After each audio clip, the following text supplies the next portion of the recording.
নজর রাখবো আবহাওয়ার খবরের দিকে। দক্ষিণবঙ্গে সকালে গরম এবং রাতে বিক্ষিপ্তভাবে ঝড় বৃষ্টির সম্ভাবনা। শুক্রবার পর্যন্ত বজ্রবিদ্যুৎ সহ বৃষ্টি এবং ঝোড়ো হাওয়ার সম্ভাবনা রয়েছে। বৃষ্টির জেরে সামান্য কমতে পারে তাপমাত্রা। উত্তরবঙ্গের 5 জেলায় ঝড় বৃষ্টির দাপট থাকবে। শুক্রবার পর্যন্ত বজ্রবিদ্যুৎ সহ বৃষ্টির সম্ভাবনা রয়েছে এবং বৃষ্টির জেরে সামান্য কমতে পারে তাপমাত্রা। প্রতিনিধি শাশ্বতী রায় রয়েছে টেলিফোন লাইনে। শাশ্বতী, আবহাওয়া দপ্তর সূত্রে কি জানতে পারছো?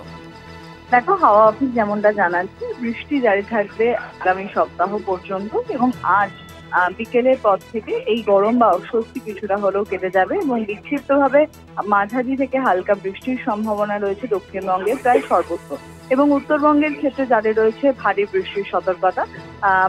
সকাল থেকেই মেঘলা আকাশ, কার্যত শহর কলকাতার ক্ষেত্রে গতকালের ঝড় বৃষ্টির কারণে তাপমাত্রার পারদ বেশ কিছুটা নিম্নমুখী হয়েছে, প্রায় 5 ডিগ্রি কমেছে সর্বনিম্ন তাপমাত্রা এবং এর সঙ্গে সঙ্গে হাওয়া অফিস যেমনটা জানাচ্ছে, একটি নিম্নচাপ অক্ষরেখার অবস্থান রয়েছে যেটি কার্যত উত্তরপ্রদেশ, বিহার এবং গাঙ্গেয় পশ্চিমবঙ্গ হয়ে উত্তর বাংলাদেশ পর্যন্ত বিস্তৃত, যার জেরেই প্রচুর পরিমাণে জলীয় বাষ্প বঙ্গোপসাগর থেকে প্রবেশ করছে রাজ্যে এবং বৃষ্টি কার্যত জারি থাকবে আগামী শুক্রবার পর্যন্ত দুই বঙ্গের ক্ষেত্রেই।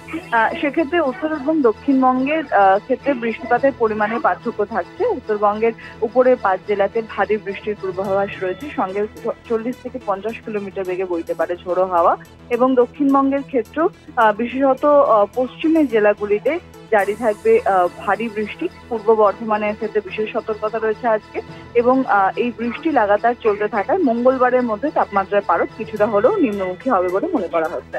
জয়িতা, ধন্যবাদ জানাবো শাশ্বতী।